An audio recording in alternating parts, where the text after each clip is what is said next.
Battle Through the Heavens. By Heavenly Silkworm Potato. Kabanata 176.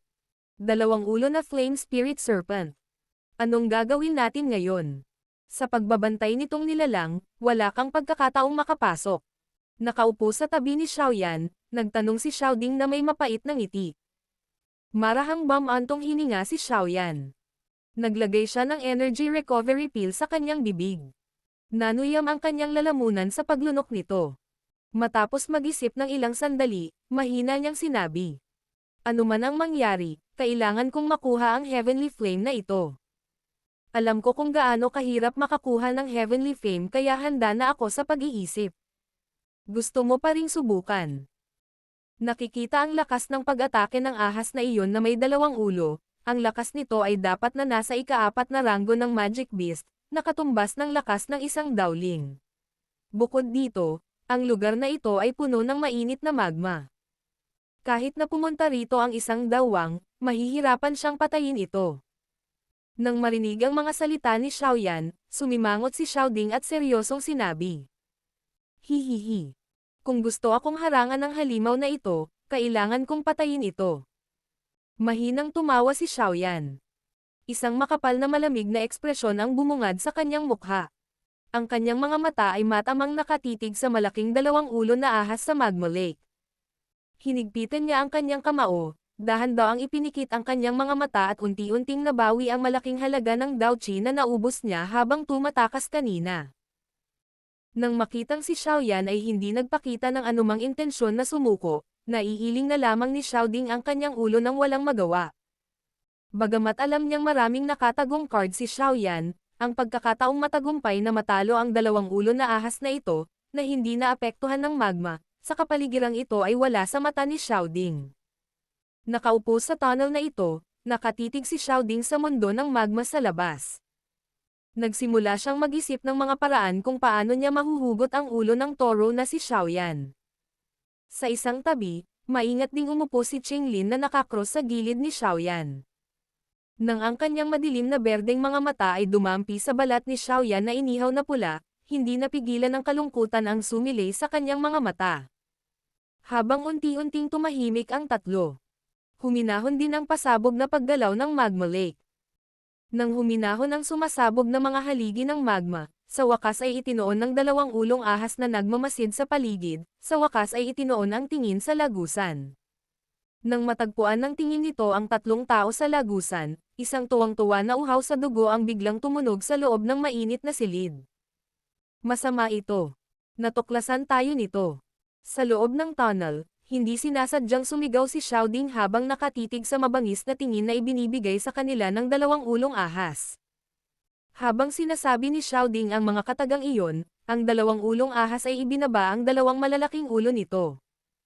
Ilang sandali pa, biglang bumaril ang isang mainit na haligi ng magma patungo sa lagusan.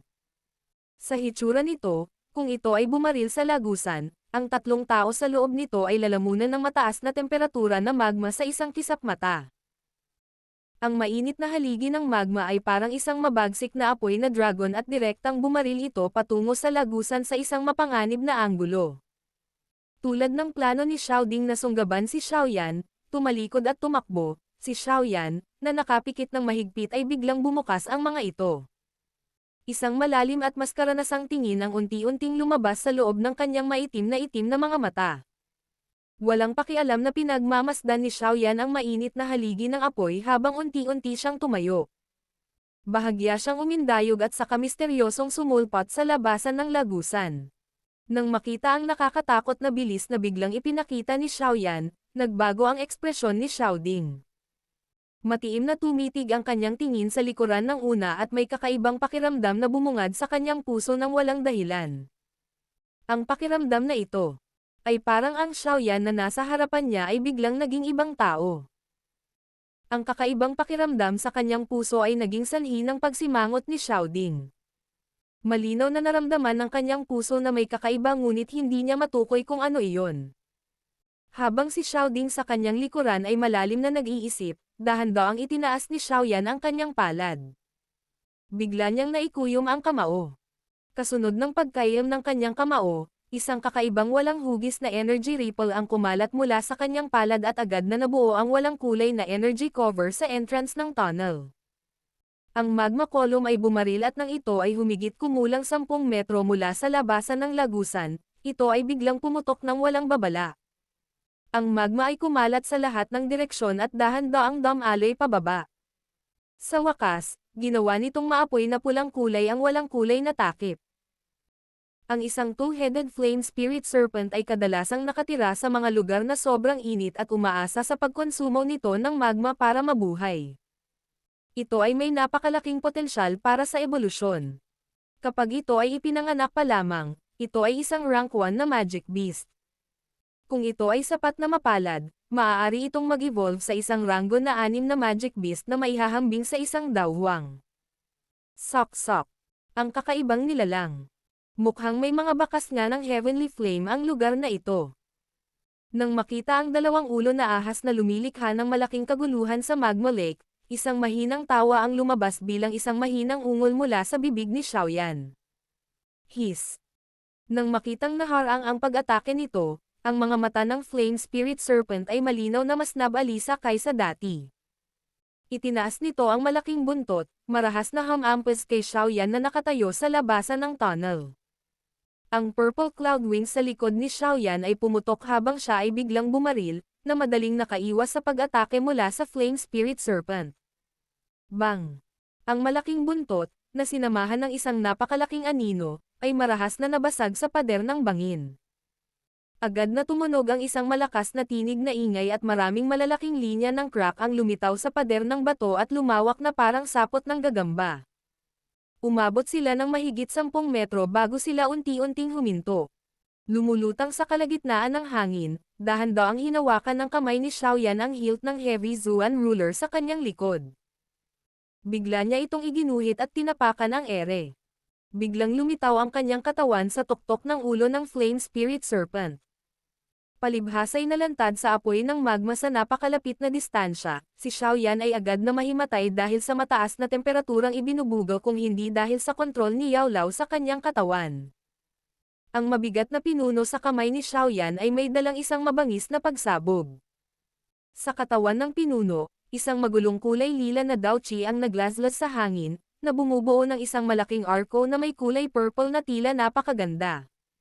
Bang! Ang mabigat na pinuno ay parang kulog na hindi nagbigay ng pagkakataon sa Flame Spirit Serpent na mag-react habang ang mabigat na talim ay malakas na binasag sa ulo ng ahas. Agad na nabasag ang matigas na maapoy na pulang kaliskis. Ang mga sinulid ng matangkad na pulang dugo ay dumaloy mula sa puwang sa mga kaliskis at tumulo sa magma, na nagiging kawalan. Hiss, hiss.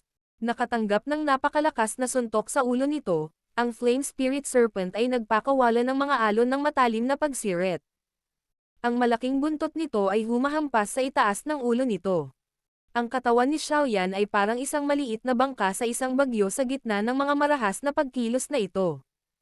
Bagamat tila siya ay nasa isang mapanganib na sitwasyon, halos hindi pa rin niya napanatili ang perpektong balanse sa pagitan ng buhay at kamatayan habang siya ay gumagalaw kasama ang ahas. Ang Flame Spirit Serpent na tumatama sa loob ng magma ay biglang itinaas ang dalawang malalaking ulo nito. Ang hugis ng rhombus nito, malalaking mata ay nagdadala ng mabangis na uhaw sa dugo habang matamang nakatitig kay Xiaoyan na paulit-ulit na iniiwasan ang lahat sa himpapawid. Bigla nitong ibinaling ang ulo at isang uri ng malalim na pulang apoy ang dahan-daang sumibol mula sa katawan nito. Habang unti-unting tumataas ang apoy, nagsimula itong tumagos sa maliit na espasyo sa isang iglap. Ang madilim na pulang apoy ay dahan-daang umiikot sa himpapawid kasama si Xiaoyan sa gitna nito. Sa pananatili sa parehong lugar, nakasimangot si Xiaoyan habang pinagmamasdan ang malaking apoy na nakapalibot sa kanya. Ang temperatura ng apoy na ito ay hindi gaanong mas mababa kaysa sa purple flame mula sa Amethyst Winged Lion noon. Dahil sa suporta mula sa espesyal na kapaligiran sa paligid ng madilim na pula, medyo may kulay sa dugo, apoy, ang temperatura nito ay bahagyang nagpapakita ng trend ng paglampas sa temperatura ng purple flame. Ginagamit nito ang tunay na lakas nito.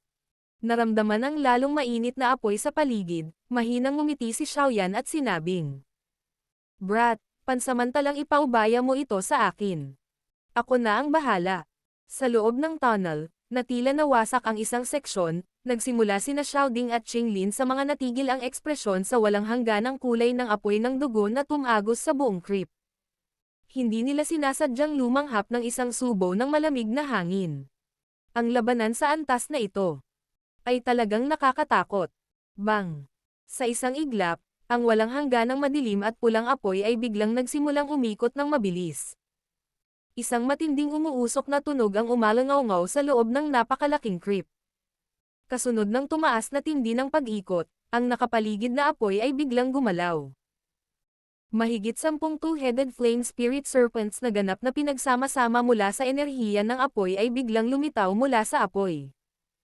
Ang 10 two-headed flame spirit serpent ay hindi mas maliit kaysa sa aktwal na sukat ng ahas.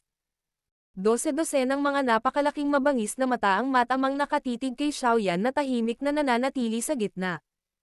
Pagkatapos nilang umikot sandali sa paligid ni Xiaoyan, bigla silang sumigaw ng sabay-sabay. Ang matalim na sound wave ay umalangaw-ngaw sa loob ng crypt at napakatamis sa tenga. Kasunod ng sound wave, ang 10 plus two-headed flame spirit serpents na ganap na nilikha mula sa mainit na apoy ay biglang nabuo ng flame formation. Pagkatapos nito, nagdala sila ng malaking halaga ng init na sapat na upang maging sanhi ng singaw ng hangin, habang sinisingil nila si Xiaoyan mula sa lahat ng direksyon. Ang 10 dagdag na malalaking nilalang, halos 10 talampakan ang haba, ay sumayaw at umatake sa loob ng crypt. Ang eksenang ginawa nila ay napakaganda. Natural, sa likod ng kamangha-manghang eksenang ito, may itinatagong panganib na madaling pumatay ng tao. Pag-angat ng kanyang mga mata upang pagmasdan ang two-headed flame spirit serpents na umaakay mula sa lahat ng direksyon, isang malabong ngiti ang lumitaw sa mukha ni Xiaoyan. Sa totoo lang dahan-dahan niyang ipinikit ang kanyang mga mata. Bang! Sa tunog ng isang malakas na pagsabog na nakakabasag ng lupa, ang 10 kasama ang two-headed flame spirit serpents ay sabay-sabay na nagkadikit sa isa't isa sa gitna. Sa sandaling magkadikit sila, bigla silang sumabog. Ang mabangis na pagsabog ng enerhiya ay naging isang energy ripple at nagsimulang kumalat palabas, yumanig sa lawa ng magma, na bahagyang kumalma, hanggang sa muli itong tumaas. Sa loob ng tunnel, pinanood ni Xiaoding ang eksena ng pagkawasak ng mundo ng magma sa kanyang harapan na may mapurol na ekspresyon. Isang pamumutla ang hindi sinasadyang lumitaw sa kanyang mukha. Sa ilalim ng ganitong uri ng nakakatakot na pag-atake na maaaring sirain ang kalahati ng Rock Desert City, mahirap para sa kanya na isipin na kakayanin ito ni Xiaoyan. Hindi pa niya nakita kung gaano kalakas ang isang tao sa antas ng dawang ngunit hindi niya akalain na kahit isang dawang ay maglalakas loob na salubungin ang ulo ng pag-atake sa alinman. Ang lalaking ito. Ano ba talaga ang ginagawa niya? Nakasandal sa medyo mainit na pader ng bato, si Xiaoding ay nakaupo sa lupa na may bagsak na mukha. Company leader. Ang iyong master. Ay buhay pa. Nang malabo na ang ulo ni Xiaoding, isang gulat na sigaw mula kay Qinglin ang biglang narinig sa kanyang tainga. Nang marinig ito, biglang inangat ni Xiaoding ang kanyang ulo. Lumipat ang kanyang tingin sa walang hanggan na apoy at natagpuan ang figure ng isang binata na hindi maliwanag sa lugar kung saan kumakalat ang enerhiya. Battle Through the Heavens. Kabanata 177. Pagkilos ni Yao Lao. Sa napakalaking mundo ng magma crypt, isang malalim na pulang apoy ang tumatagos sa hangin. Nagdala ang hangin ng isang nakal-alasong singaw. Ang mundong ito ay isa kung saan ang isang ordinaryong tao ay mamamatay sa sandaling nakipag-ugnayan siya rito. Sa lugar sa himpapawid kung saan umaaligid ang madilim na kulay pula na apoy, unti-unting lumitaw ang figure ng isang binata. Habang lumilitaw ang figure ng tao, ang nakapalibot na tumatagos na kulay pula na apoy ay biglang dumagsa patungo sa kanyang katawan. Sa pagkakataong iyon, naging parang black hole ang figure ng binata. Ang nakapaligid na kulay pula na apoy ay mabilis na bumuhos sa kanyang katawan, na nagresulta sa pagbuo ng isang napakalaking apoy na apoy sa hangin ng crypt. Nasa gitna ng puyo ng tubig ang figure ng binata. Kasunod ng matako na pagkonsumo na ito, ang nakapaligid na tumatagos na kulay pula na apoy ay lalong lumalabo. Sa huli, ang apoy ay ganap na natupok sa katawan ni Xiaoyan. Nang unti-unting nawala ang huling sinulid ng apoy, sa wakas ay nahayag ang figure ng tao sa gitna. Si Xiaoyan ay nakatayong walang pakialam sa himpapawid. May manipis na layer ng siksik na puting kulay na apoy na nakadikit sa ibabaw ng kanyang katawan at ang madilim na pulang apoy ay tuluyang natupok ng mga puting apoy na ito. Hindi masama, matagal na akong nakatikim ng ganoong kasarap na pagkain. Iniunat ni Xiaoyan ang kanyang tamad na likod habang nakangiti at sinabi sa two-headed flame spirit serpent sa ilalim niya. Hiss! Nang makitang ang apoy na ibinubuga nito ay ganap na nilamon ng tao sa himpapawid, nagkaroon ng sobrang parang tao na pagkabigla na dumaan sa malalaking mata ng flame spirit serpent. Tapos na. Ngumiti si Xiaoyan habang dahan-dahang iniabot ang kanyang braso sa flame spirit serpent sa ilalim niya. Pagkatapos ay ibinaba niya ang palad niya. Kasunod ng palad ni Xiaoyan, isang walang hugis na nakakatakot na puwersa ang dumaan sa mga hadlang sa himpapawid at sa paraang parang kidlat, marahas na nabasag sa malaking katawan ng flame spirit serpent. Kaagad, nabasag ng napakalaking puwersa ang ilan sa nagniningas na pulang kaliskis sa flame spirit serpent, na nabasag ang mga ito. Bukod dito, sa dami ng puwersa sa likod ng pag-atake, ang katawan ng flame spirit serpent ay marahas na nabasag sa magma lake. Hiss, hiss, hiss. Ang biglaang matinding sakit ay naging sanhi ng pag-angat ng ulo ng flame spirit serpent at naglabas ng matalim na sumisitsit na tunog. Ang napakalaking mga mata nito ay muling naging pula ng dugo nang paulit-ulit itong bumuka at isara ang napakalaking bibig. Maraming maiinit na haligi ng magma ang kinunan patungo sa Xiaoyan mula sa lahat ng direksyon. Pinagmamasdan ang hindi mabilang na mga kolum ng magma na bumaril mula sa ibaba, ikinabot ni Xiaoyan ang kanyang mga kilay. Lalong tumindi ang makapal na puting apoy sa kanyang katawan. Ang mga pakpak sa kanyang likod ay pumutok at siya ay direktang bumaril patungo sa isang haligi ng magma. Chi! Chi! Ang katawan ni Xiaoyan ay hindi nagpakita ng kahit katiting na senyales ng pag-iwas. Pinili niya ang pinakawalang ingat na postura habang siya ay direktang sumisingil pababa. Gayunpaman, ang anumang bahagi ng kanyang katawan na madikit sa haligi ng magma ay gagawing ang magma ay agad na magiging kawalan habang ang makapal na puting apoy ay nagninangas na mas maliwanag. Sa loob ng lagusan, tinitigan nina Xiaoding at Qinglin ang nakakatakot na Xiaoyan. Laking gulat nila hanggang sa sila'y nawalan ng malay at nakatitig lang at nakatitig sa solong pagtatanghal. Sa paraang parang kidlat, nabasag ni Xiaoyan ang mga magma column at lumitaw sa ibabaw ng flame spirit serpent. Ang mabigat na pinuno na natatakpan ng makapal na puting apoy ay paulit-ulit na binasag ng mabangis sa malaking katawan nito.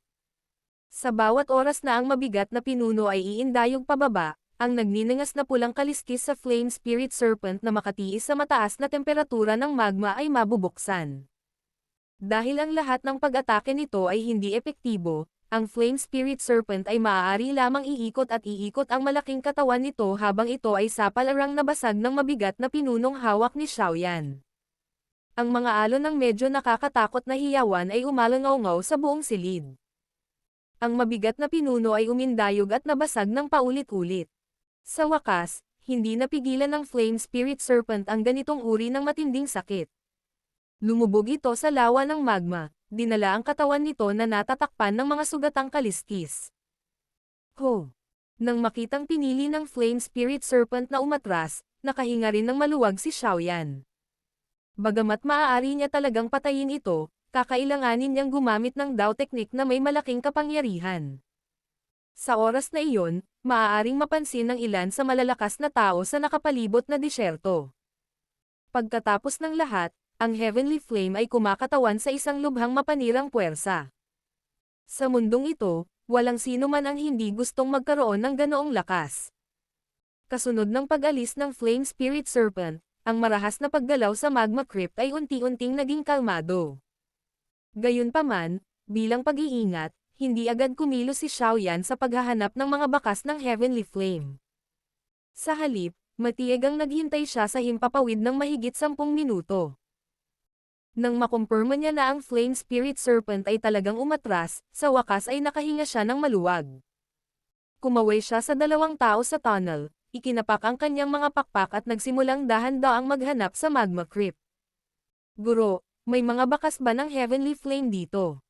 Matapos pilitin ang flame spirit serpent na umatras, unti-unti ding nabawi ni Xiaoyan ang kanyang katawan. Kaagad, mahinang tanong niya.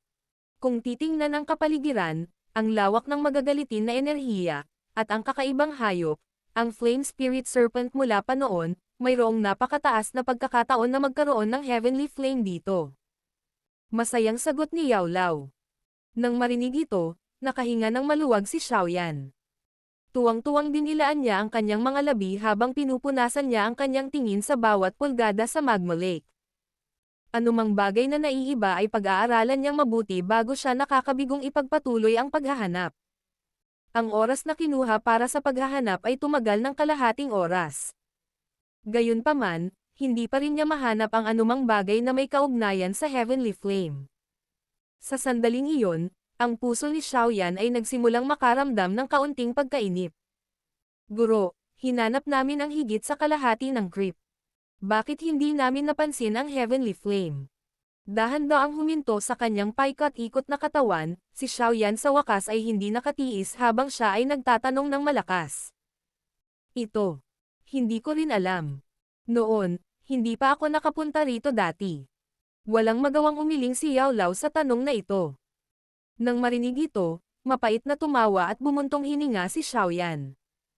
Ipagpapatuloy pa lang niya ang paghahanap nang biglang tumunog ang matalim na sigaw ni Qinglin sa loob ng crypt. Nang marinig ang matalim na sigaw na ito, nagulat si Xiaoyan. Dali-dali niyang ibinaling ang kanyang ulo patungo sa kinaroroonan ng lagusan at biglang nanliit ang kanyang mga mata. Sa tunnel area na medyo malayo, ang flame spirit serpent na orihinal na tumakas ay biglang lumabas sa magma. Bukod dito, nagpatuloy ito sa paglangoy sa mabilis na bilis patungo sa tunnel kung saan naroon sina Xiaoding at Qinglin. Kalokohan. Pagtingin sa flame spirit serpent na iyon na mabilis na lumalangoy patungo sa tunnel, biglang naging sobrang pangit ang mukha ni Xiaoyan. Isang galit na sumpa ang pinakawalan niya at biglang umikot ang katawan. Ikinapakpak niya ang kanyang mga pakpak, ginamit niya ang lahat ng kanyang lakas at nagpaputok ng paputok. Tusong hayop. Ang flame spirit serpent ay biglang umusbong din dahilan para mapag-alitan si Yao Lao. Isang alon ng purong enerhiya ang pumasok sa purple cloud wings ni Xiaoyan. Kaagad, ang bilis ng kanyang paglipad ay tumaas ng husto. Binaril ni Xiaoyan ang crypt sa isang masugid na paraan. Dahil masyadong ligaw ang bilis ng kanyang paglipad, isang mahabang peklat na dulot ng presyon ng marahas na hangin ang lumitaw sa magma sa ibaba. Ginamit ni Xiaoyan ang lahat ng kanyang lakas upang magmadaling bumalik ngunit ang kanyang distansya ay napakalayo mula sa lagusan. Kaya, nakikita lang niya ng sarili niyang mga mata ang distansya sa pagitan ng flame spirit serpent at sa labasan ng tunnel na lalong lumalapit. Ang malaking two-headed flame spirit serpent ay nagbuga ng tunog ng ibuka nito ang nakakatakot na malaking bibig at unti-unting lumitaw sa labas ng tunnel. Ang dalawang pares ng mga mata nito ay napuno ng uhaw sa dugo habang marahas na nakatitig kina Qinglin at Xiaoding sa lagusan. Pumunta ka, Qinglin. Nang makita ang hitsura ng flame spirit serpent, si Xiaoding ang unang nakabawi sa kanyang katahimikan. Hinawakan niya si Qinglin at mabilis na umatras. Isang panunuya na nagtataglay ng panunuya ay sumilay sa malalaking mata ng flame spirit serpent habang pinapanood ang dalawa na tumakas. Sa pagbuka ng napakalaking bibig nito, bigla nitong binawi ang ulo. Isang nakakatakot na puwersa ng pagsipsip ang biglang lumitaw. Agad na nahulog sina Xiaoding at Qinglin at dahan-daang kinaladkad ng puwersang ito ng pagsipsip patungo sa flame spirit serpent. Nang ang lakas ng pagsipsip ay umabot sa sukdulan nito, lalong lumawak ang bibig ng flame spirit serpent. Isang nakakatakot na puwersang tumutulak ang sumabog palabas, na binasag sina Xiaoding at Qinglin ng husto sa dingding. Puchi. Sa malakas na paghampas ng kanyang katawan sa dingding, nagsuka si Xiaoding ng bibig na puno ng dugo. Si Qinglin, sa kabilang banda, ay hindi nakatanggap ng maraming pinsala kasama si Xiaoding bilang isang unan. Gayunpaman, habang pinagmamasdan niya ang ulo ng mabangis na ahas na papalapit, ang kanyang maliit na mukha ay natakot hanggang sa ito ay naging ganap na puti. Marahil ito ay dahil sa Snaky People bloodline sa katawan ni Qinglin, ngunit ang Flame Spirit Serpent ay tila medyo interesado sa kanya. Nanlilisik ang mga mata nito sa kanya. Pagbukas ng napakalaking bibig nito, hinayla siya ng marahas na puwersa ng pagsipsip, dahilan para mapabaliw siya sa himpapawid bago gamulong pababa sa kinaroroonan ng lagusan. Huwag kang lalapit. Nang makita ang lalong malapit na napakalaking ulo ng ahas, si Qinglin ay nagpatuloy sa pag-urong paatras kasama ang kanyang maputlang magandang mukha. His. Ang Flame Spirit Serpent ay pinahaba ang iskarlata nitong dila ng ahas at pinasadahan ang maliit na katawan ni Qinglin. Halos himatayan si Qinglin dahil sa baho ng dila ng ahas.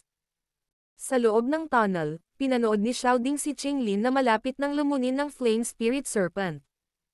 Gusto niyang iligtas siya, ngunit ang pag-atake ng Flame Spirit Serpent noon ay naging sanhi ng pansamantalang pagkawala ng kanyang kakayahang gumalaw. Sa sandaling iyon, nakamasid lamang siya sa sarili niyang mga mata habang ang dila ng Flame Spirit Serpent ay patuloy na gumagalaw ng dahan-dahan sa katawan ni Qinglin.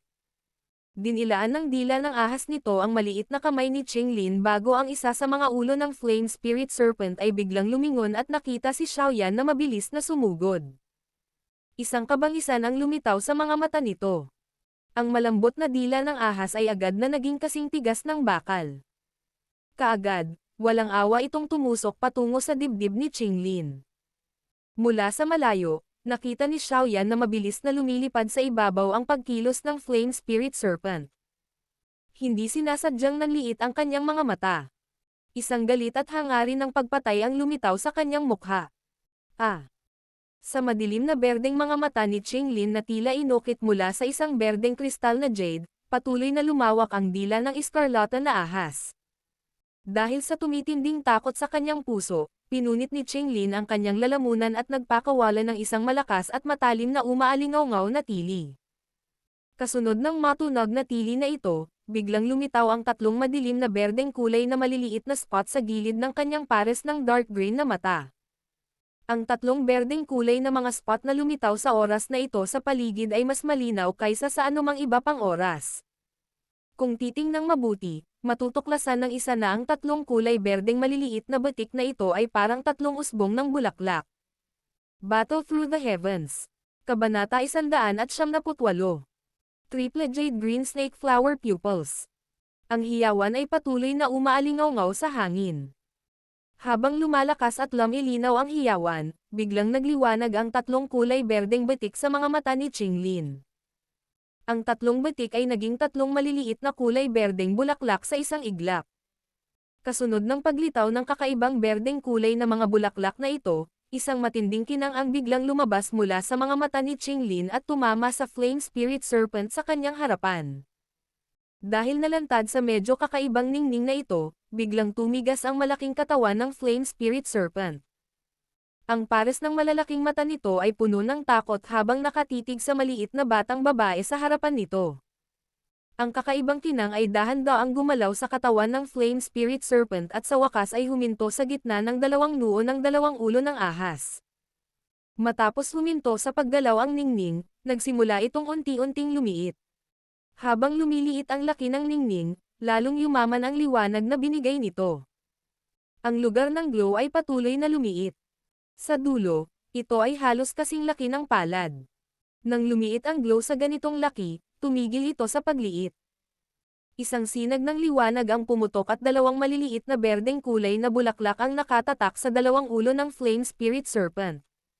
Matapos lumitaw ang mga bulaklak, ang ningning ay unti-unting nawala. Pagkaraan ng ilang sandali, ang maliliit na bulaklak ay mabilis na nawala sa mga mata ni Qinglin at ang kanyang mga mata ay bumalik sa kanilang orihinal na madilim na berde sa isang iglap. Matapos bumalik sa normal ang kanyang mga mata, umindayog ang katawan ni Qinglin. Bumagsak ang talukap niya at bumagsak siya sa lupa. Ang napakalaking Flame Spirit Serpent na iyon ay patuloy na may kamangmangang nanatili sa lugar pagkatapos bumagsak si Qinglin. Gayunpaman, sa tuwing ibinaling nito ang tingin kay Qinglin sa lupa, ang kalupitan at kalupitan ay mawawala ng hindi sinasadya. Ang pagpapalit nito ay talagang isang kaamuan. Kalokohan. Nang ang Flame Spirit Serpent ay tulala, si Xiaoyan sa wakas ay bumagsak sa hangin at nagpakita. Ang Heavy Zuan Ruler ay marahas na binasag sa malaking katawan nito. Agad na tumalsik ang sariwang dugo habang binugbog ito ng masama. His. Nakatanggap muli ng matinding suntok, sa wakas ay nagkamalay ang Flame Spirit Serpent. Inikat nito ang malaking katawan at galit na nagsimula kay Xiaoyan. Gayunpaman, nang ang tingin nito ay tumawid sa malaking Heavy Zuan Ruler, ang hitsura ng pangamba ay lumitaw sa mga mata nito. Sa ilalim ng galit na ekspresyon ni Xiaoyan, muli itong sumisid sa Magma Lake. Gago! Tinitigan ang Flame Spirit Serpent na piniling tumakas, hindi maiwasan ni Xiaoyan na magmura. Pagkatapos ay ikinumpas niya ang kanyang pares ng mga pakpak at mabilis na lumitaw sa gilid ni Qinglin. Sa pagmamadaling paraan, binuhat siya nito at inilagay ang daliri sa ibaba ng kanyang ilong, nakahinga ng maluwag nang makaramdam siya ng hininga. Si Xiaoyan ay nag-withdraw ng isang injury healing medicinal pill mula sa kanyang storage ring at pinilit itong ipasok sa bibig ni Qinglin. Pagkatapos ay binuhat niya ito at unti-unting naglakad papasok sa lagusan. Nang makita niya ang sugatang si Xiaoding, nagbigay siya ng mapait na ngiti at inabot sa kanya ang gamot na pampagaling ng pinsala bago sinabing. Paano ito? May problema ba? Ubo, wala namang seryoso. Magiging okay din ako pagkatapos magpahinga sandali. Kinuha ni Xiaoding ang medicinal pill at nilunok ito. Napabuntong hininga si Xiaoding at mapait na ngumiti. Napasandal si Xiaoyan sa dingding, dahan-daang umupo at niyakap si Qinglin sa kanyang dibdib. Pinunasan niya ang mukha niyang natatakpan ng alikabok. Sayang. Hindi ko pa nakita ang Heavenly Flame. Mamaya, isama mo si Qinglin. Mananatili ako dito at magpapatuloy sa paghahanap. Huwag kang mag-alala.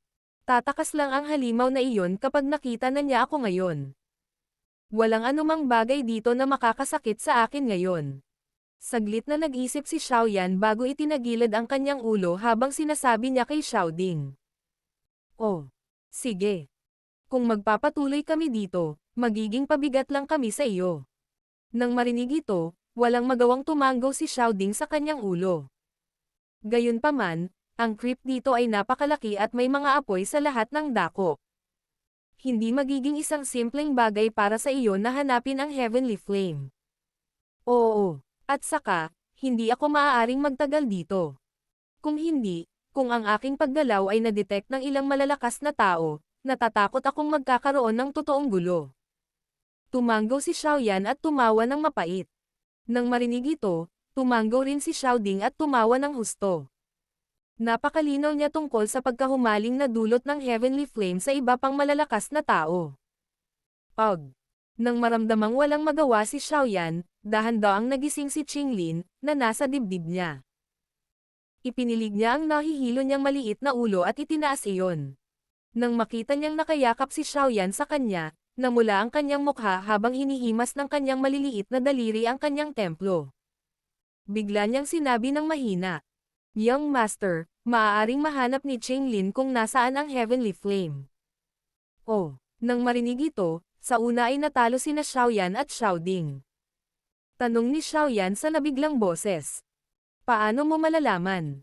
Pinagdikit ni Qinglin ang kanyang mga labi at ngumiti. Bigla siyang kumawala sa yakap ni Xiaoyan at tumakbo patungo sa pasukan ng kuweba. Gamit ang kanyang mga kamay sa kanyang maliit na bibig, siya ay sumigaw.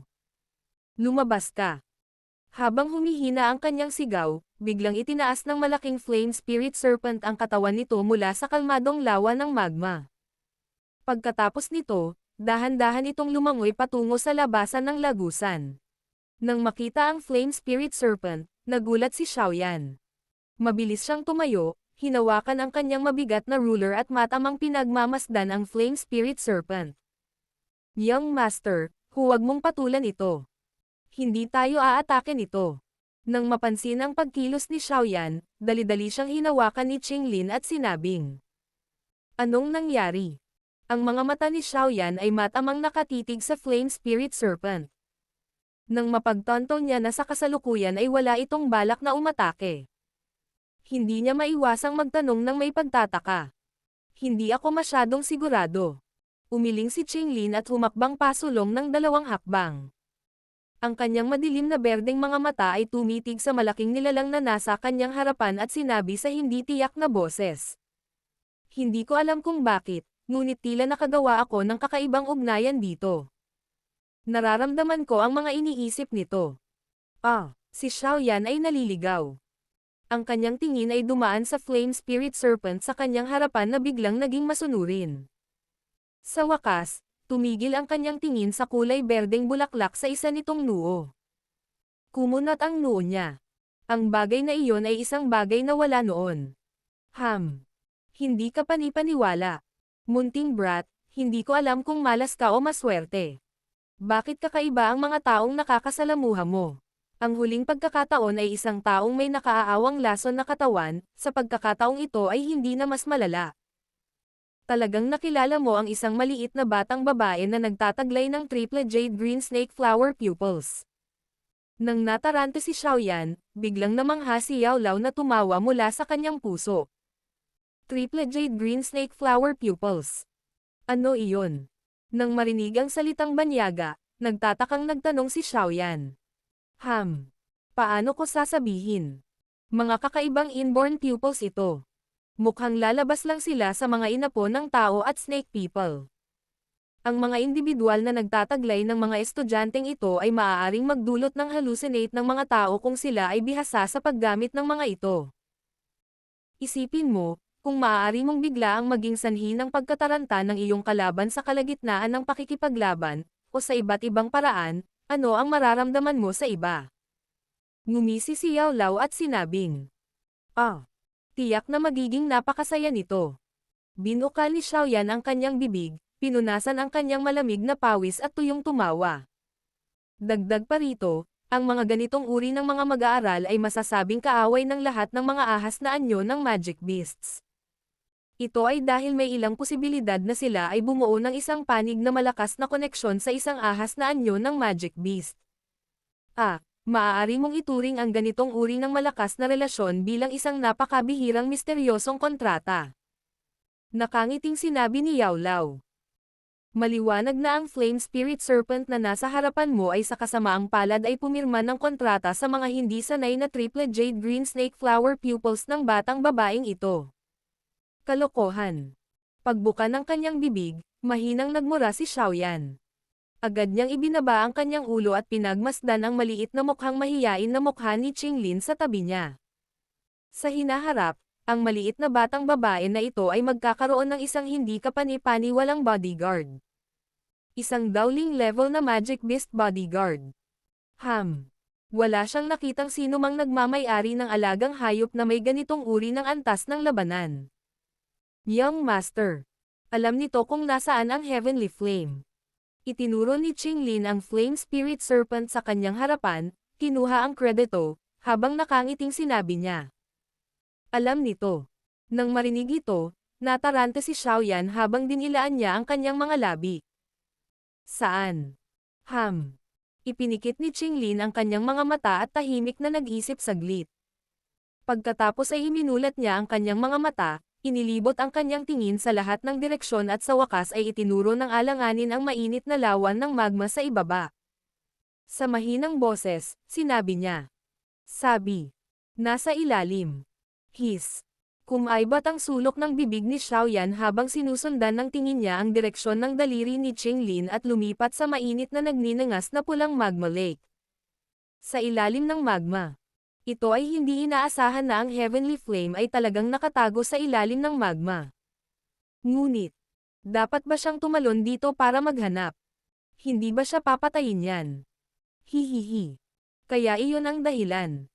Hindi nakakagulat na hindi ko naramdaman ang Heavenly Flame. Talagang natakpan ito ng magma sa crypt na ito. Mula sa puso ni Xiaoyan, biglang tumawa si Yao Lao sa paraang nagmumungkahi na bigla niyang napagtanto ang isang bagay. Guro. Eto, pwede ba akong tumalon? Nang marinig ito, hinayla ni Xiaoyan ang kanyang bibig at tuyong tumawa habang itinuro ang bumubulusok na mainit na magma sa ibaba. Hihihi. Kung gusto mong makuha ang Heavenly Flame, natural na hindi ito masyadong madali. Kaya paano ito? Naglakas loob ka bang tumalon? Tumawa ng mahina si Yao Lao. Napalunok si Xiaoyan ng kanyang laway. Sumulyap ang sulok ng kanyang mga mata sa nagniningas na pulang magma at bahagyang gamulong ang kanyang lalamunan. Mabilis na nagbago ang ekspresyon niya. Nakatayo sa gilid, pinanood ni Qinglin si Xiaoyan sa kanyang mabilis na pagbabago ng ekspresyon at hindi rin siya sigurado. Hindi siya nang ahas para sa impormasyong ipinasa sa kanya ng Flame Spirit Serpent. Kung may mangyari kay Xiaoyan pagkatapos niyang tumalon pababa, malamang na siya ang may kasalanan. Pagkatapos ng mahabang panahon na tumahimik, sa wakas ay huminga ng mahina si Xiaoyan. Itinagilid niya ang kanyang ulo patungo kay Qinglin at bamulong. Hayaan itong humantong sa ibaba. Nang marinig ang mga salita ni Xiaoyan, agad na nanginig ang maliit na katawan ni Qinglin. Nakapikit lang siya at ibigay ang utos sa Flame Spirit Serpent. Nang matanggap ang utos, isang hindi pagpayag ang sumilay sa malalaking mata ng Flame Spirit Serpent. Gayunpaman, ang malakas na koneksyon ay nangangahulugan na maaari lamang itong sumirit kay Xiaoyan at sumisid sa magma. Pagkatapos ay itinaas nito ang napakalaking ulo at pinagmasdan ang hindi gumagalaw na si Xiaoyan ng may parehong pangungutya at panunokso. Nakatitig sa Flame Spirit Serpent na tumalon, naglabas si Xiaoyan ng ilang mahabang paghinga. Tumaas at bumagsak ang kanyang dibdib. Pagkaraan ng ilang sandali, bigla niyang ipinikit ang kanyang mga mata at sa ilalim ng gulat na tingin ni Qinglin at Xiaoding, unang tumalon ang ulo sa mainit na magma. Nang makitang tumalon si Xiaoyan sa magma, ang puso ni Xiaoding at Qinglin ay biglang nabalisa. Matiim na tumitig ang kanilang mga mata sa mabilis na pagbagsak ng figure. Isang malakas at mainit na hangin ang dumaan sa tainga ni Xiaoyan. Ang puso sa kanyang dibdib ay paulit-ulit na tumibok ng marahas, nagpakawala ng sunod-sunod na pintig ng muffled sound, na parang nasa gilid lang ng kanyang tainga. Lalong uminit ang temperatura at sa isang pagkakataon, naramdaman niyang tuluyan na siyang nahiwalay sa raket ng labas ng mundo. Splash! Kasunod ng malinaw na tunog na ito na katulad ng paglubog sa tubig, ang damdamin ng tatlo sa loob ng crypt ay biglang naging isang bukal na babagsak sa kaunting paghila. Battle Through the Heavens. Kabanata 179. Sa ilalim ng crypt. Sa sandaling bago papasok si Xiaoyan sa nagniningas na pulang lawa ng magma, isang makapal na puting apoy ang biglang damaloy mula sa kanyang katawan at bumalot sa kanya. Splash! Ang kanyang katawan ay bumaril sa magma, na naging sanhi ng maapoy na pulang magma na tumalsik sa lahat ng direksyon. Nang marinig ang tunog na ito, nagmamadaling inilipat ni Xiaoding at Qinglin sa itaas ang kanilang tingin patungo sa lugar ng magma kung saan mayroong ilang mga alon. Gayunpaman, wala silang nakitang anyo ng tao. Nasaan siya? Nang mapanood ang eksenang nagmumungkahi na may biglang umusbong, hindi sinasadyang ibinaling ni Xiaoding ang kanyang ulo kay Qinglin sa kanyang tabi at sumigaw. Napaatras ng kaunti si Qinglin. Mapatla ang kanyang mukha habang pinagmamasdan ang kalmadong lawa ng magma. Tila naging abo agad ang taong kakalundag pa lamang nito nang madikit siya sa magma, nang hindi man lang sumigaw. Hiss! Isang sumisitsit na tunog mula sa Flame Spirit Serpent ang biglang napalabas mula sa magma. Nang marinig ang sumisitsit na tunog na ito, lumitaw ang isang masayang ekspresyon sa mukha ni Qinglin. Ang kanyang tingin ay nagmamadaling tumawid sa magma. Isang figure ng tao na natatakpan ng makapal na puting apoy ang biglang lumabas mula sa magma at ngumiti habang kumakaway kay Xiaoding at Qinglin sa itaas. Salamat! Buti na lang walang nangyari. Nang makita si Xiaoyan na tila binabaliwala ang nakapalibot na mainit na magma, sa wakas ay nakahinga ng maluwag si Xiaoding. Napaupo ang buong katawan niya sa lupa sa pagod habang pinupunasan ang malamig na pawis sa mukha. Pinagmasdan ni Xiaoyan ang nakapalibot na mabagal na umaagos na nagniningas na pulang magma na may pagtataka sa mukha habang ang kanyang buong katawan ay lumulutang sa mainit na magma. Isang malaking bula ng hangin ang bumungad sa kanyang tagiliran, sa isang putok, ito ay bumukas at ilang magma ang bumaril patungo sa mukha ni Xiaoyan. Gayunpaman, sa isang kisap mata, natupok ito ng suso ng makapal na puting apoy. Sa kanyang katawan na protektado ng layer ng makapal na puting apoy, ang temperatura sa labas ay tila nahati sa isang tabi. Medyo nagyayelong pakiramdam ang bumabalot sa kanyang katawan sa halip na ang init na dapat ay naruroon. Itinaas ni Xiaoyan ang ilang nagniningas na pulang magma sa kanyang kamay at hinayaan itong dumaloy pababa mula sa pagitan ng kanyang mga daliri. Napatikip siya ng labi sa gulat.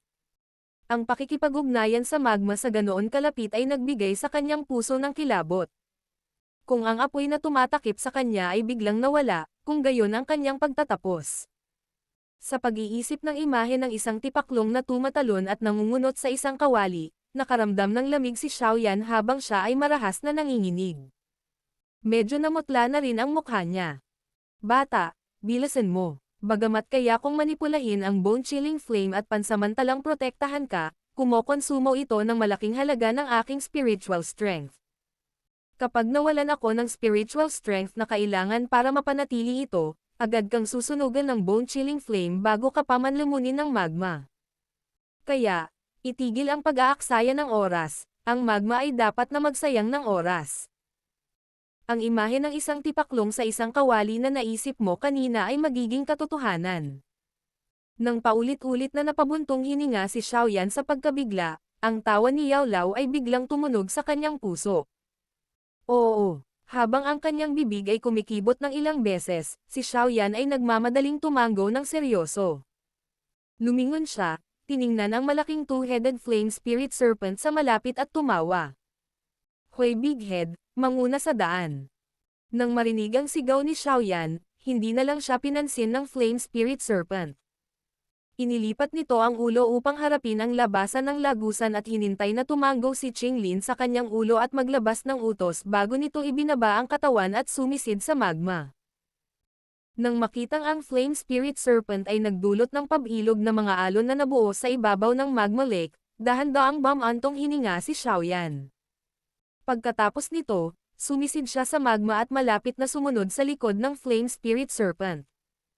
Ang lahat ay nagniningas na pula sa loob ng magma. Gayunpaman, sa proteksyon mula sa bone-chilling flame, malabo na nakikita ni Xiaoyan ang kapaligiran sa paligid niya.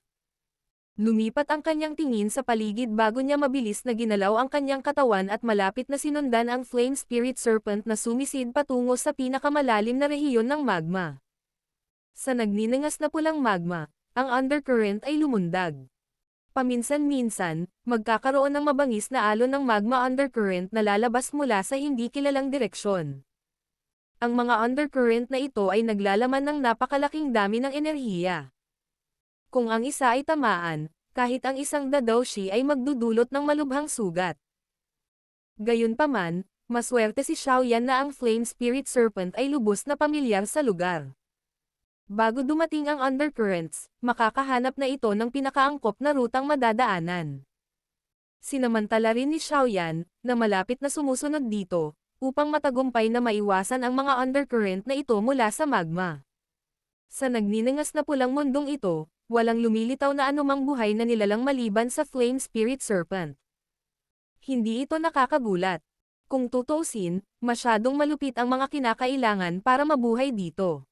Bukod sa two-headed flame spirit serpent na iyon na isang kakaibang hayop na umaasa sa pagkonsumo ng magma para mabuhay, ang ibang magic beast maging ang malapanginoong magic beast tulad ng amethyst winged lion, ay hindi malayang makakagalaw sa ganitong uri ng lugar nang hindi apektado ng kapaligiran. Habang patuloy na bumababa si Xiaoyan sa walang katapusang paraan patungo sa ilalim ng magma, malabo niyang nararamdaman na ang temperatura sa labas ng mundo ay dumarami kahit na may proteksyon ng bone-chilling flame. Nang maramdaman ang hindi pangkaraniwang bagay na ito, hindi sinasadyang nilunok ni Xiaoyan ang kanyang laway. Bahagyang nanginginig ang kanyang mga labi, tila medyo asol. Ang mga taong hindi pa nakaranas ng ganitong uri ng kapaligiran ay mahihirapang isipin ang ideya ng paglangoy sa loob ng magma. Medyo naiiba lang ito sa pagsayaw sa talam ng Grim Reaper. Habang siya ay palalim ng palalim patungo sa ilalim ng crypt, ang anumang maliit na pagkakamali ay nangangahulugan na kahit nasa proteksyon ni Yao Lao, ang napakahinang buhay ni Xiaoyan ay mapapawi. Habang si Xiaoyan ay natatakot at nanginginig para sa kanyang walang kabuluhang buhay, ang Flame Spirit Serpent ay hindi pa rin nagpakita ng tanda ng paghinto. Hindi ito lumingon para tingnan kung naabutan ni Xiaoyan habang lumalangoy ito ng may sigla patungo sa malalalim na bahagi ng crypt. Sa ganitong uri ng kapaligiran kung saan siya ay pinagkaaitan ng kanyang 5 pandama, si Xiaoyan ay walang ideya sa aktwal na daloy ng oras. Ang alam niya lang, pagkatapos magpatuloy sa makinang ito tulad ng paraan, ang kanyang mga paa ay nakaramdam na ng kaunting pamamanhid. Bata, sa kalahating oras, kailangan mong bumalik. Nang medyo natarante si Xiaoyan habang mahigpit niyang sinusundan ang pababang Flame Spirit Serpent, biglang tumunog ang seryosong boses ni Yao Lao. Ah, ano? Nang marinig ito, saglit na natahimik si Xiaoyan bago siya nagmadaling nagtanong. Ano ang nangyari? Kami ay bumaba ng mas malalim. Tingnan ang magma sa labas. Sabi ni Yao Lao sa malalim na boses. Nang marinig ang mga salita ni Yao Lao, nagmamadaling itinaas ni Xiaoyan ang kanyang tingin.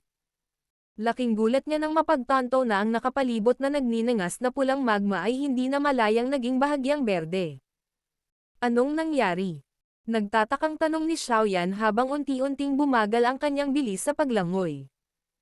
Ito ay isang pagbabagong dulot ng mabilis na pagtaas ng temperatura. Ang kasalukuyang temperatura ng nakapalibot na magma ay mabilis na umabot sa limitasyon na kaya kong tiisin. Ang boses ni Yao Lao ay naglalaman ng hindi pa naganap na kaseryosohan. Nang marinig ito, kumaibot ang sulok ng bibig ni Xiaoyan. Ang pawis sa kanyang noo ay tumutulo na parang tumutulo na tubig habang siya ay bumubulong. Hindi kaya. Hindi ba ang bone-chilling flame ay nasa ika-11 sa rangkang ng Heavenly Flame? Huwag mong sabihin sa akin na ang Heavenly Flame sa ibaba ay mas mabangis kaysa sa bone-chilling flame ng guro. Hindi mo masasabing ganito. Nasa spirit state na ako ngayon at hindi ko maipakita ang halos lahat ng lakas ng bone-chilling flame. At saka, kailangan kong hiramin ang katawan mo para palabasin ito. Sa ganitong paraan, ang lakas nito ay higit na nakakalat. Idagdag ang pressure mula sa nakapalibot na magma at ang pagtaas ng temperatura, kalahating oras ang limitasyon ko. Mabilis na nagpaliwanag si Yao Lao. Sige. Gamitin mo ng husto ang oras. Matapos himukin si Xiaoyan, muling tumahimik si Yao Lao. Malamang na hindi siya ng ahas na magambala, kahit na anumang aksidente ay dapat mangyari mula sa proteksyon mula sa bone-chilling flame. Tinanggo ang kanyang ulo na may mapait na ngiti, muling tiningnan ni Xiaoyan ang nakapalibot na magma na bahagyang nagiging berde. Hindi niya sinasadyang sumigaw sa harapan. Hoy, gaano pa kaya? Alam ni Xiaoyan na ang mga magic beast sa antas ng Dowling ay nagtataglay na ng katalinuhan na hindi maaaring maliitin. Kaya naman, hindi siya nag-aalala na hindi siya nito maintindihan. Ang boses ni Xiaoyan ay dinala ni Dao Qi nang dumaan ito sa magma barrier at pumasok sa tainga ng Flame Spirit Serpent sa harapan. Inikat ng huli ang napakalaking ulo nito, random na sumirit ng ilang tunog at biglang pinalakas ang bilis ng pagbaba nito. Kalokohan. Nang makita ang aksyon ng Flame Spirit Serpent, hindi napigilan ni Xiaoyan ang pagmumura. Pagkaraan ng ilang saglit na pag-aalinlangan, mariin niyang itinikom ang kanyang mga ngipin at marahas na sinipa ang kanyang mga paa. Ang kanyang katawan na natatakpan ng makapal na puting apoy, ay naging puting anino at biglang bumaril pababa. Dumaan ang katawan ni Xiaoyan sa magma na halos naging ganap na berde. Patuloy na tumutulo ang pawis sa kanyang mukha sa kanyang mga mata. Bagamat medyo masakit, hindi man lang naglakas loob si Xiaoyan na ipikit ang kanyang mga mata, natatakot na siya ay maiwan ng Flame Spirit Serpent na biglang bumilis ng takbo nito. Ha, gaano mo pa ba gustong bumaba? Habang siya ay patuloy na bumababa, malinaw na nararamdaman ni Xiaoyan na ang temperatura ay pumapasok sa kanyang katawan sa kabila ng proteksyon mula sa bone-chilling flame. 10 minuto. Kalokohan. Kung hindi ko makita ang Heavenly Flame sa loob ng 10 minuto, titigil ako sa paghahanap. Ang paulit-ulit na nanginginig na si Xiaoyan ay hinigpitan ang kanyang nanginginig na kamao nang mapagtanto niya na maging ang kanyang boses ay nagsimulang manginig sa sandaling ito. Makalipas ang ilang sandali. 8 minuto. Kumaibot ang sulok ng kanyang bibig nang sumigaw si Xiaoyan sa mahinang boses. Ang Flame Spirit Serpent ay patuloy na hindi pinansin habang bumababa ito ng buong lakas. 4 na minuto. Ang boses ni Xiaoyan ay ganap na tuyo habang siya ay sumisigaw. 2 minuto. Napagtanto ni Xiaoyan na ang kanyang puso ay tumitibok ng husto sa isang bagay na hindi pa nangyari noon. Kalokohan. Babalik ako. Hindi na naghahanap. Sa mapupulang mga mata, biglang huminto ang pababang katawan ni Xiaoyan. Nang walang anumang di kinakailangang salita, desidido siyang tumalikod at nagsimulang lumangoy paitaas na may mapupulang ekspresyon. Gayunpaman, sa pagtalikod ni Xiaoyan, ang Flame Spirit Beast ay inindayog ang malaking buntot nito at nagpaikot-ikot sa baywang ni Xiaoyan. Ang buntot nito ay natatakpan ng isang mayamang malalim na pulang apoy. Bagamat ang apoy ay paulit-ulit na naging kawalang hanggan kapag ito ay tumama sa makapal na puting apoy, ang napakalaking lakas na nilalaman nito ay marahas pa ring humila kay Xiaoyan pabalik. Anong impyerno, pinaglaruan ba ako ng halimaw na ito? Sa sandaling hinayla siya pabalik ng Flame Spirit Serpent, isang nakakagulat na kaisipan ang biglang pumasok sa kanyang isipan. Ang pag-iisip na ito ay kalalabas lamang ng si Xiaoyan ay itinapon sa harapan ng Flame Spirit Beast. Habang siya ay abala sa pagsasayaw, inilibot niya ang kanyang mga mata sa paghahanap ng daan pataas. Gayunpaman, bigla siyang natigilan sa isang kulay berdeng kumikinang na bagay sa di kalayuan. Tinakpan ng kulay berdeng glow ang magma sa rehiyong ito. Nang huminahon si Xiaoyan at tumingin sa paligid, mahina niyang nakita ang isang berdeng kulay na lotus sa loob ng berdeng glow na nakatayo sa banayad at malambot na paraan. Green Lotus Core Flame. Habang sinusulyapan ni Xiaoyan ang berdeng lotus na ito, biglang tumunog sa kanyang puso ang nagtataka at masayang tawa ni Yao Lao. Battle Through the Heavens. Kabanata 200. Green Lotus Core Flame. Green Lotus Core Flame. Nang marinig ang boses ni Yao Lao, naalala ng isip ni Xiaoyan ang ilan sa mga impormasyon tungkol sa Heavenly Flame Rankang na minsang sinabi sa kanya ni Yao Lao. Ang Green Lotus Core Flame ay ika-19 sa rankang ng Heavenly Flame. Ito ay nabuo sa ilalim ng lupa at naranasan ang pagpapakintab, pagsasanib, presyon, at pagukit mula sa apoy ng planeta. Ito ay bumubuo ng isang espiritu sa loob ng 10 taon, nagkakaroon ng hugis sa loob ng 100 taon at nagiging isang lotus sa loob ng 1,000 taon. Kapag ito ay ganap na nabuo at ang kulay berdeng bahagi ay lilito sa gilid ng lotus core. Apoy, pinangalan ng Green Lotus Flame o Green Lotus Core Flame. Ang lakas ng apoy na ito ay hindi mahuhulaan. Kapag ito ay malapit sa mga bulkan, maaari itong maging sanhi ng pagsabog ng mga bulkan, na bumubuo ng isang may aira. Mapanirang lakas. Ang impormasyong ito ay mabilis na nag-flash sa isip ni Xiaoyan. Agad na tumakip sa mukha niya ang ligaw na saya. Nanginginig ang kanyang katawan, humiwalay si Xiaoyan mula sa Flame Spirit Serpent habang ang kanyang mga mata ay matamang nakatitig sa malaking berdeng ilaw sa di kalayuan. Hiss. Sa tabi niya, isang matalim na tunog ang ibinugaw mula sa Flame Spirit Serpent. Lumingon si Xiaoyan at nalaman na sa mga mata ng malaking halimaw na ito, may bahagyang takot habang nakatitig ito sa kumpol ng berdeng ilaw. Nanliit at nanginginig din ang malaking katawan nito. Hindi pinansin ang aksyon ng Flame Spirit Serpent, dinilaan ni Xiaoyan ang kanyang mga labi at tuwang-tuwang sinabi sa kanyang puso. Guro, nahanap na ba namin? Hihihi. Parang ganun. Hindi inaasahan, nakahanap talaga kami ng Heavenly Flame. Kahit na ang Green Lotus Core Flame ay nireranggo lang sa ika-19 sa rangkang ng Heavenly Flame, ito ang perpektong apoy para sa iyo ngayon. Kung tutuusin, ang ilang bagay na inihanda ko para sa iyo ay maaari lamang magpapataas ng pagkakataon na magtagumpay para sa pag-absorb ng Heavenly na mas mababa. Angkop ang Lotus Core Flame. Ang pagtawa ni Yao Lao ay may mga palatandaan ng pagiging masaya. Sa wakas ay nagkaroon ng unang gantimpala para sa ilang taong pagsusumikap na ito. Huminga ng ilang mahabang excited na hininga, hindi na makapaghintay si Xiaoyan nang sabihin niya. Pupunta ba tayo at tingnan? Oo, pumunta tayo at tingnan. Tataas ko ang antas ng proteksyon. Tumanggaw si Xiaoyan. Sinulyapan ng kanyang tingin ang two-headed flame spirit serpent na sobrang takot na hindi na ito ng ahas na humakbang pa. Inikat ni Xiaoyan ang kanyang mga labi at sinipa ang kanyang mga paa sa loob ng magma. Tulad ng isang maliit na isda sa isang lawa, ang kanyang katawan ay mabilis na lumangoy patungo sa rehiyon na natatakpan ng berdeng kulay na liwanag. Habang bumababa ang distansya sa pagitan ng kanyang katawan at ng kulay berdeng apoy, malinaw na naramdaman ni Xiaoyan na biglang tumaas ang temperatura sa paligid niya. Isinara ng mahigpit ang kanyang medyo tuyong labi, itinikom ni Xiaoyan ang kanyang mga ngipin at humakbang muli. Ang kanyang katawan sa wakas ay sisingilan sa rehiyon na sakop ng berdeng kulay na ilaw. Sa pagpasok ng kanyang katawan sa kulay berdeng ilaw, napagtanto niyang hindi ito kasing init ng kanyang inaakala. Sa halip, ang nakapalibot na temperatura ay kakaibang bumaba ng husto. Tungkol sa medyo kakaibang fenomeno na ito, ang mukha ni Xiaoyan ay ganap na natigilan. Ilang sandali pa, sa wakas ay nakabawi na rin siya habang nagmamadaling lumipad ang kanyang tingin sa kanyang paligid. Sa wakas, nakatingin siya sa kulay berdeng lotus sa gitna. Ang berdeng kulay na lotus ay may 8 dahon. Ang 8 berdeng kulay na dahon na ito ay parang pinaka-perpektong berdeng jade na natural na nabuo.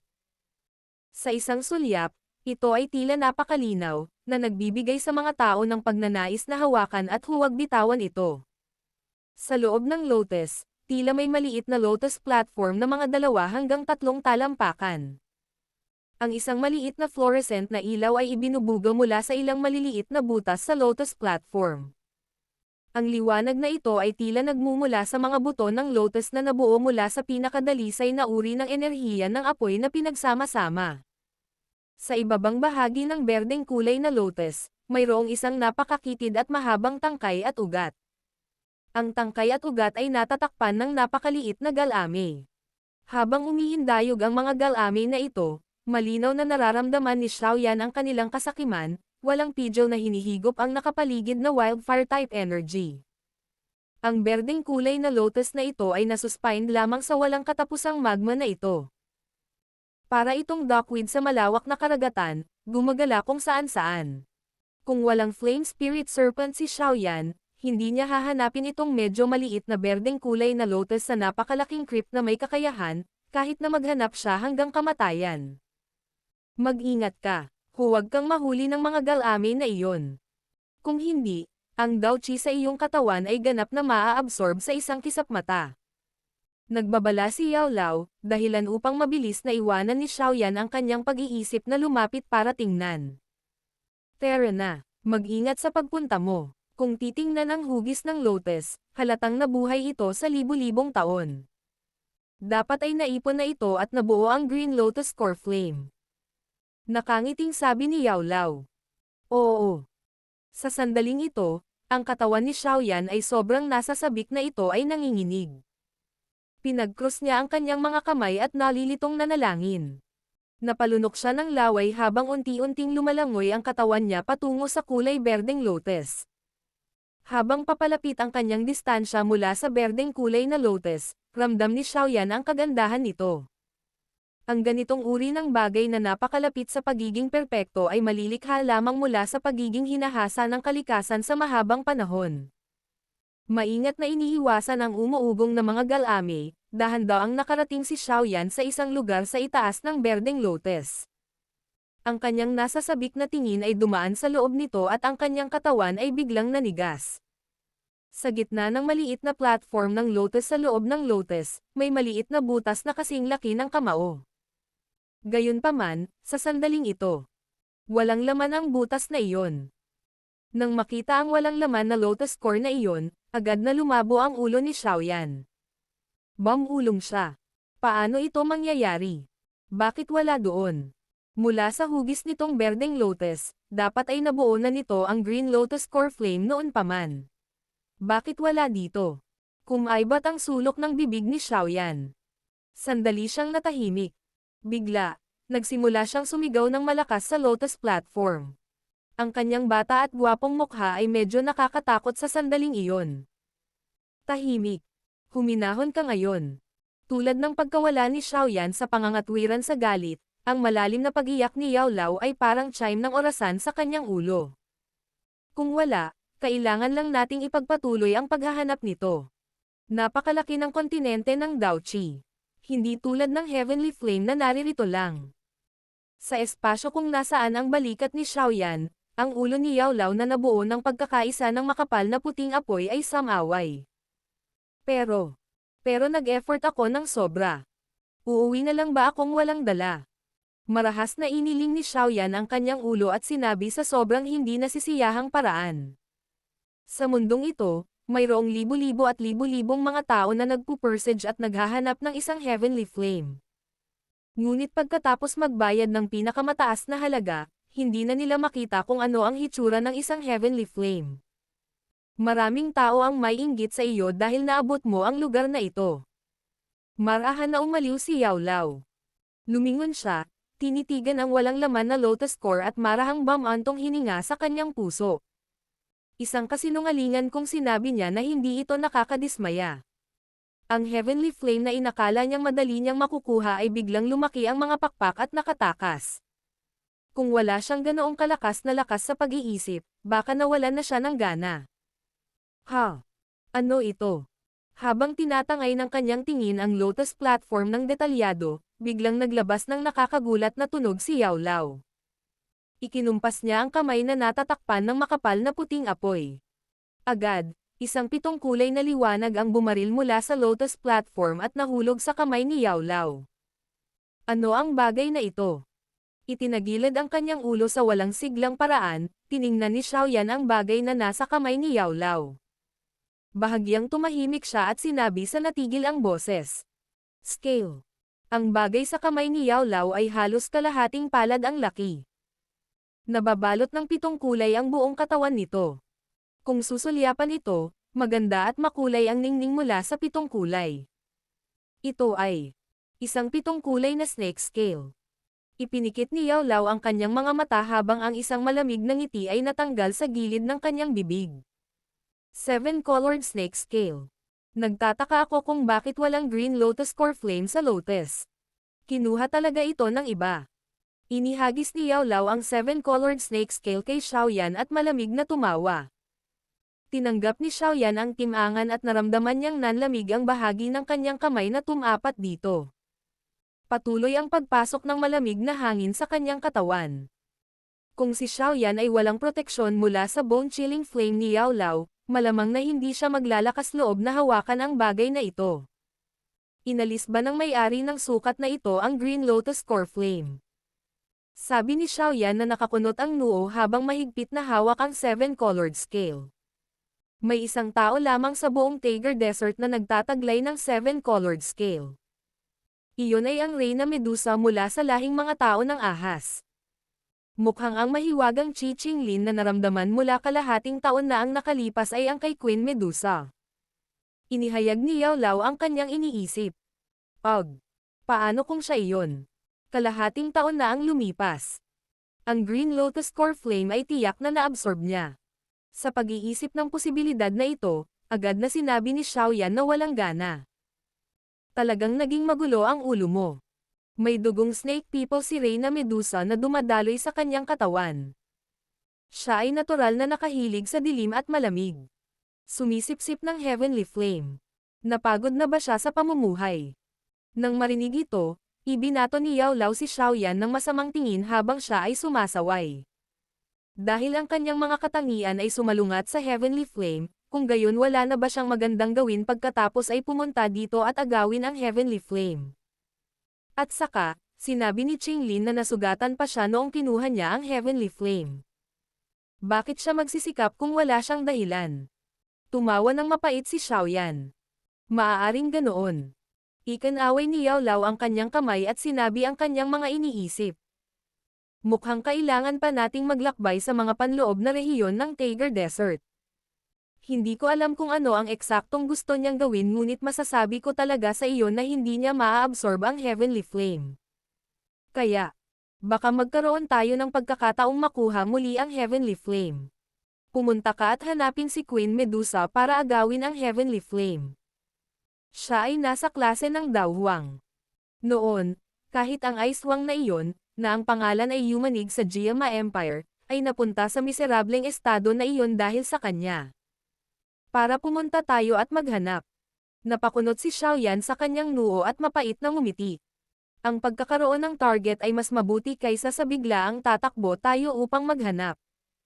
At saka, ang lalaban sa oras na iyon ay ako, hindi ikaw. Kahit na ang mabangis na pangalan ng Reyna Medusa ay kilala sa buong kontinente ng Dauchi, hindi ako natatakot sa kanya.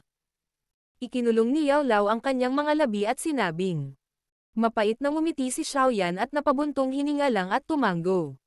Agad na tumalikod ang kanyang ulo kasama ang kanyang katawan at naghanda na umalis. Hoy, anong ginagawa mo? Nang makita ang aksyon ni Xiaoyan, si Yao Lao ay tila natigilan habang sinabi niya. Bumalik. Dapat ba akong manatili dito at kumain ng magma? Walang galang na sagot ni Xiaoyan. Ikaw. Ang tanga mo. Nang marinig ang mga salita, agad na nagalit si Yao Lao at kinatok ang ulo ni Xiaoyan ng ilang beses. Itinuro ng kanyang daliri ang berdeng kulay na lotus at galit na sinabi. Ang bagay na ito ay isang kakaibang kayamanan na nangangailangan ng 1,000 taon upang magkaroon ng hugis. Anak, gusto mong iwanan ito dito. Ano? Napapikit si Xiaoyan sa gulat. Lumingon siya at tinitigan ang berdeng kulay na lotus at nagtanong sa isang nalilitong estado. Ano ang silbi ng bagay na ito? Inikat ang kanyang mga mata, nahirapan si Yao Lao na lunukan ang mga salitang ito ni Xiaoyan. Iginuhit niya ang kanyang balbas at iritadong sinabi. Ang berdeng kulay na lotus na platform na ito ay nabuo mula sa pagsasama-sama ng apoy ng planeta sa loob ng 1,000 taon. Hanggat tinatanggal mo ito at uupo dito upang magsanay sa hinaharap, ang bilis ng iyong pagsasanay ay maaaring hindi madagdagan ng 10 beses ngunit ang pagtaas ng 3 hanggang 4 na beses ay dapat na posible. Bukod dito, maaari mong i-activate ito kapag nakasalubong mo ang iyong Dao. Kung makatagpo ka ng isang tao sa antas ng Daoling, maaaring hindi mo siya matatalo ngunit hindi ka dapat makatagpo ng pagtutol kapag tumakas. At nariyan ang mga buto ng Lotus sa Lotus Platform. Ang Core Fire Lotus Seed na ito na kilala bilang asensya ng Flame Spirit ay isang bagay na nangangailangan ng 100 taon upang mabuo. Kung lalabas ka at sumigaw na mayroon kang Core Fire Lotus Seed, nangangahas akong igarantya na kahit ang isang dawwang ay gagamit ng lahat ng kanyang lakas para makipagpalitan sa iyo. Siyempre pa. Kung aalisin mo ang alinman sa mga bagay na ito, gagawin mong kaguluhan ang imperyo ng Gia Maria. Ang lakas ng loob mong tanggihan ito ng bata. Sa pagsasalita hanggang sa puntong ito, nagsalita si Yao Lao na parang walang silbi si Xiaoyan.